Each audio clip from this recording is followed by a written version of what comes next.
नमो नमः। अद्य पाठ्यशीर्षकः अस्ति साहित्यदर्पणस्य सप्तमपरिच्छेदे वाक्यदोषः।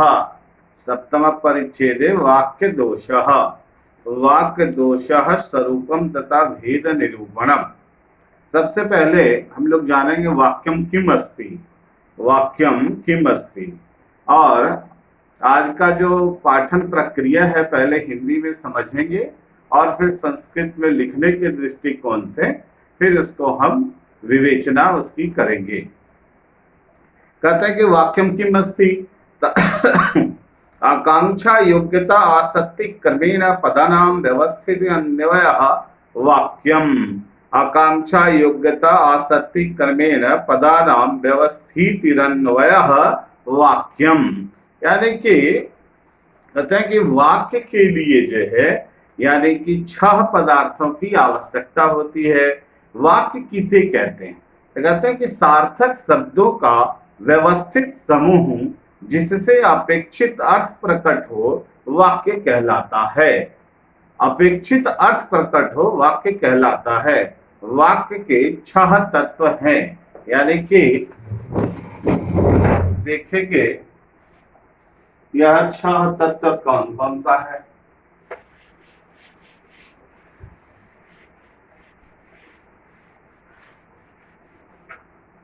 छह तत्व इसके होते हैं। सबसे पहला है आकांक्षा। किमस्ति वाक्य। वाक्यस्य 6 पदार्थ 6 तत्व है ना। षष्ठतत्वानि सन्ति। पहला हो गया आकांक्षा। आकांक्षा। दूसरा हो गया योग्यता। योग्यता। तीसरा है सन्निधि। सन्निधि। सन्निधि अर्थात निकटता। निकटता।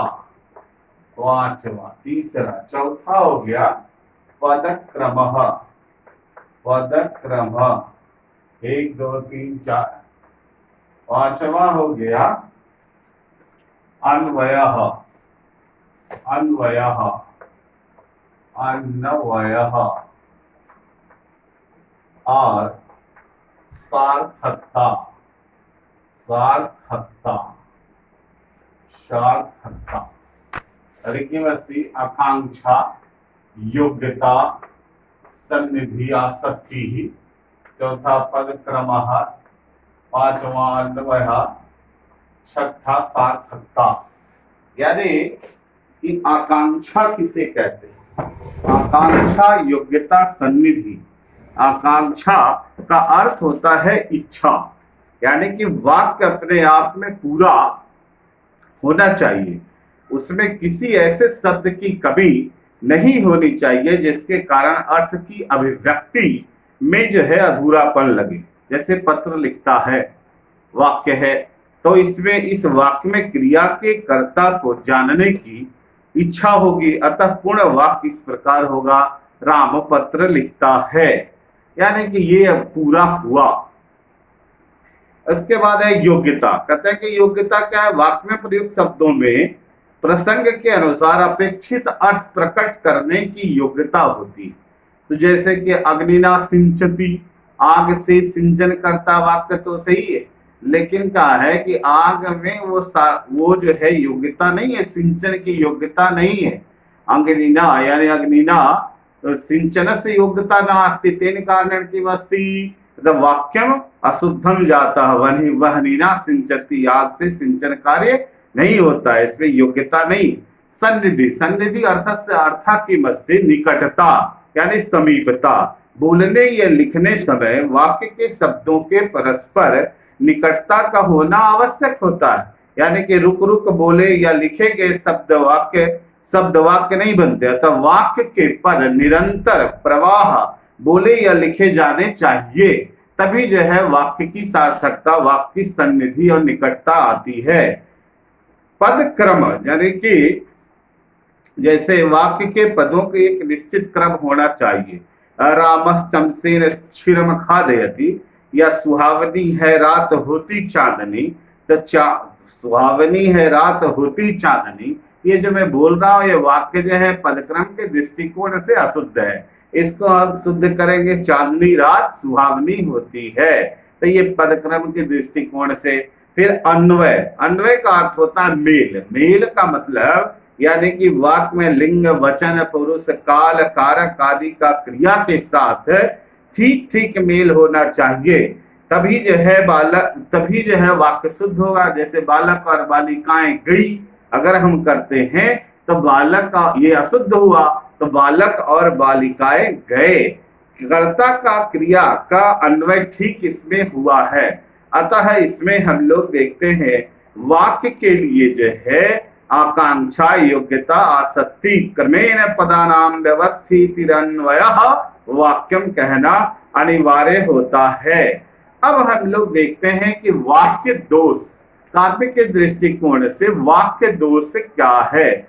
कहते हैं वर्णानाम प्रतिकूलत्वम लुप्ताहत विसर्गते अधिक न्यून कथित पदाता हत विवृता पतत् प्रकर्षा सन्नधौ विश्लेषाशिल कष्टता अर्धांतरैक पदता समाप्त पुनरात्तता अभवन्तमत संबंधाक्रमामत परार्थता वाच्यस्यानाभिधानं च भग्न प्रक्रमता तथा त्याग प्रसिद्धेरस्थाने न्यास पद समासयो संकीर्णता गर्भितता दोषाः स्युवार स्युर वाक्य मात्रगाः।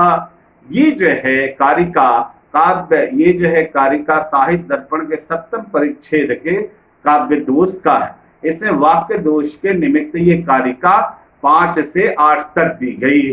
तो इसके पहले हम लोगों ने कहा कि पहले जानेंगे वाक्य क्या है। इसके लिए हमने कहा था कि आकांक्षा तावत प्रतीति पर्यवसान विरह यथा राम इत्युक्ते किमत्याकांक्षा रावणम हतवानीति शेषेण तत्पूर्ति योग्यता पदार्थानां परस्पर संबंधे बाधा अभावः वहनिना सिंचतित्र वहनी द्वारा सेचन क्रियायाः दुख संपाद्यत्वान्न प्राग वाक्य तत्व प्रशक्तिः आसक्तिस्तु बुद्धया विच्छेदः साकांक्षा पदानां सन्निधिरीति यावत् इत्थम अन्वितस्य आकांक्षा युक्ता सन्निधि क्रमेण व्यवस्थापितस्य आकांक्षा अधिक्रमेण अन्वित कार्ये बोधजनकत्वे सति पद समूहत्वं वाक्यत्वमिति वाक्य लक्षणं वाक्यं स्याद योग्यता आकांक्षा आसक्ति युक्ता पदावली निरर्थक पदावली व्यतिरिक्तं सार्थकं पद समूहं वाक्यम् उदाहरति यथा जननी सुताननं सस्नेहमिक्षते। जननी सुताननं सस्नेहमिक्षते, माता जो अपने पुत्र के मुख को सस्नेह चूमती है। कहते पद चतुष्टस्य एक क्रिया संपूर्ण संपूर्ति रूपा खंडार्थे परस्पर मन्वितस्तदे तद वाक्यमिति अस्पष्टम्।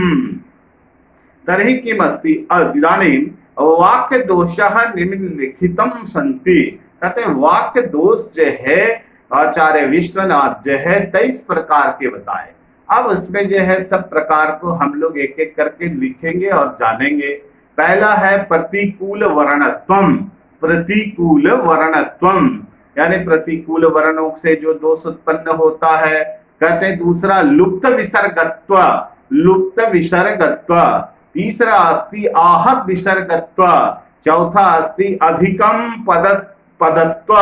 अधिकम पदत्व अधिक पद का होना। कहते हैं न्यून पदत्व। षष्ठ अस्ति कथित पदत्व।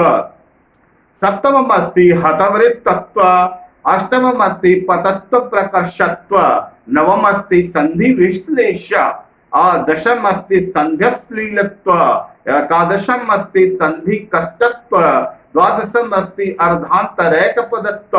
त्रयोदश अस्ति समाप्त पुनरात्त तत्व। चतुर्दश अस्ति भवंत मत संबंधत्व। पंचदशम अस्ति आक्रमत्व। षोडश अस्ति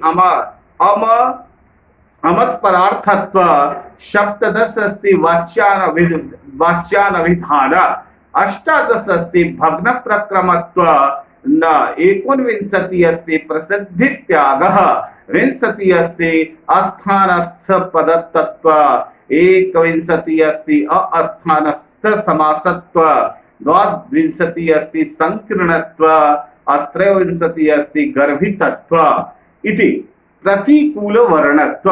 एक का हम लोग आज विश्लेषण करेंगे। प्रतिकूल वर्णत्वम किम अस्ति? कहते हैं प्रतिकूल वर्णत्वम वर्णानाम रसागुण्य विपरीतत्वम प्रतिकूलत्वम।